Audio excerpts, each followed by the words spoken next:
Obrigado, deputado Enivaldo. Eu já estive aqui mais cedo e falamos já sobre a questão da defensoria, mas um material que os próprios defensores nos passaram, tem umas coisas que vale a pena frisar para a sociedade, aqueles que nos ouvem agora e nos assistem pela TV Assembleia, que em 2015 o Estado do Espírito Santo tinha 215 defensores, em 2013, 215 defensores. Hoje conta com apenas 167.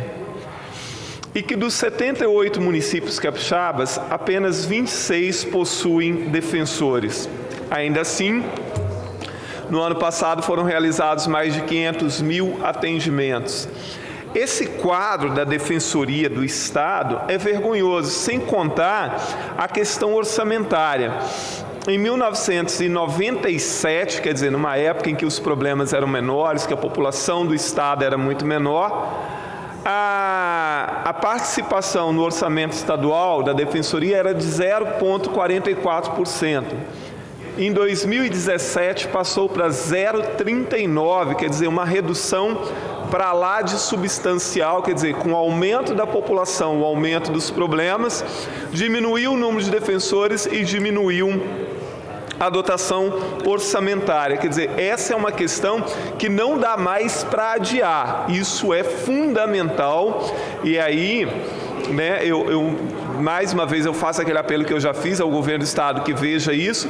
E, claro que aqui na casa, a base aliados, os deputados que são aliados do governo, têm um trânsito mais livre junto ao Palácio Anchieta, que podem estar intercedendo em relação a essa problemática da Defensoria Pública, que passou da hora de ser resolvida.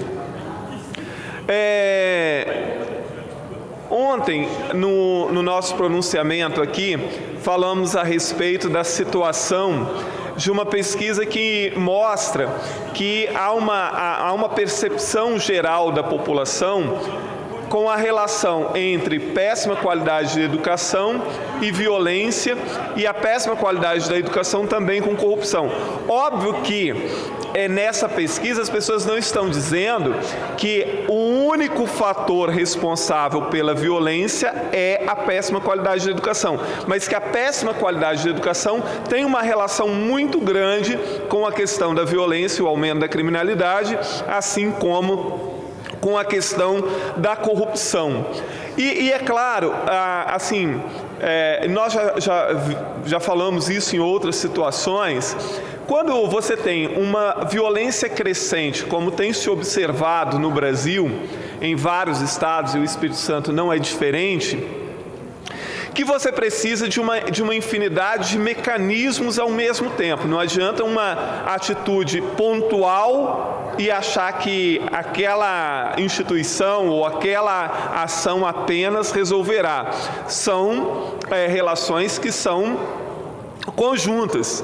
Então, como eu disse ontem, à medida em que você amplia e melhora, por exemplo, o número de policiais, a eficiência da polícia, uma polícia mais equipada, com melhores salários, que tal qual os defensores públicos que têm o pior salário do país, a polícia militar aqui no estado também tem o pior salário do país. É óbvio que essas coisas são fundamentais, agilizar o judiciário, melhorar a defensoria pública, o Ministério Público, essas coisas são essenciais. Mas se junto a isso, se paralelo a isso, nós não colocarmos em prática uma política educacional de verdade, de nada isso adiantará, ou muito pouco isso adiantará. Porque no Brasil sempre se pensa a resolução do problema para depois que o problema ocorreu. Não se trata problemas no Brasil, seja ele de que tipo for, de forma preventiva. Então, quando se pensa, por exemplo, na saúde, se acha que vai resolver o problema da saúde criando mais hospitais e postos de saúde sem parar. Claro que a gente talvez até precise realmente mais. Mas mais do que isso, nós precisaríamos de hospitais bem equipados e uma política preventiva. Saneamento básico para todo mundo, informação, e isso geraria uma redução nos custos da saúde e uma redução imensa no número de doentes no país. Da mesma forma que se você tivesse um programa ou um projeto educacional que realmente funcionasse, junto com outras políticas públicas, que impedisse que uma quantidade cada vez maior de jovens fossem arrastados para a criminalidade e para o tráfico, então, obviamente, que além da criminalidade cair muito, também os investimentos em segurança pública poderiam ser muito menores do que são. Então, isso se verifica em todos os segmentos, em todas as áreas. Só que aqui no Brasil, ainda, essa pesquisa que mostra que grande parte dos brasileiros conseguem assimilar a péssima qualidade da educação com criminalidade, também mostra que a maioria da população, 80% da população, acredita que a maioria dos políticos não fazem o suficiente para resolver o problema da qualidade da educação. Mas não basta ter essa percepção, é preciso usar isso de alguma forma, porque muitas vezes a população ela é tão imediatista quanto o político. Por exemplo, um projeto educacional que fosse resultar efetivamente numa melhoria para a sociedade, ele é de médio e longo prazo, ele não é imediato. Então, por exemplo, um governador, um prefeito ou um presidente que colocasse em prática um projeto educacional significativo para todo mundo, eu não estou me referindo a projetos pontuais, mas para toda a população, então isso viria com 10, 15 anos os resultados. Então isso não interessa para quem está no poder, porque a pessoa quer se reeleger na próxima eleição. Então ela vai fazer uma medida pontual que de alguma forma vai dar voto para que se mantenha no poder.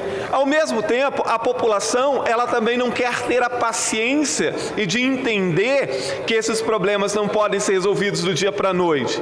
Então ela quer a resolução imediata. Aí, como diz o popular, junta a fome com a vontade de comer. Ou seja, as pessoas são imediatistas e querem resolver o seu problema imediatamente, junto com parte dos políticos que querem os votos para a próxima eleição e não efetivamente estão interessados em resolver esses problemas a médio e longo prazo, porque eles podem não usufruir desses benefícios eleitoreiros, então, a longo e médio prazo. Então, eu acho que é a hora, num momento tão complexo como esse que a gente vive no Brasil, da população pensar um pouquinho. É claro que parte da população brasileira tem baixo nível cultural, mas essas questões, mesmo uma pessoa que não teve acesso à escola, ela é capaz de pensar um pouquinho sobre essa situação, de como a gente escolhe, de que é que a gente quer, que futuro a gente quer, que cidade a gente quer, que país nós queremos, né? Porque não adianta ficar acusando os políticos o tempo inteiro e, ao mesmo tempo, agir como parte dos políticos também, ou seja, votar por interesse próprio, ser imediatista, não pensar na coletividade, mas pensar naquilo que lhe traz benefício pessoal de imediato. Então essas coisas precisam ser urgentemente repensadas pela própria população, porque afinal de contas, o dia que a população descobrir efetivamente o valor que tem o seu voto, as coisas vão começar a mudar efetivamente no Brasil. Mas antes disso vai ser muito complicado. Não vai dar tempo, eu gostaria de inserir nisso que eu estou falando, porque nesse comportamento, em tudo que a gente está vendo, valeria a pena a gente fazer algumas reflexões sobre ética, moral, republicanismo no Brasil, mas não vai dar tempo, quem sabe, talvez, na fase do grande expediente, nós voltamos aqui para fazer uma explanação ligando essas questões a tudo isso que nós já dissemos. Muito obrigado, presidente.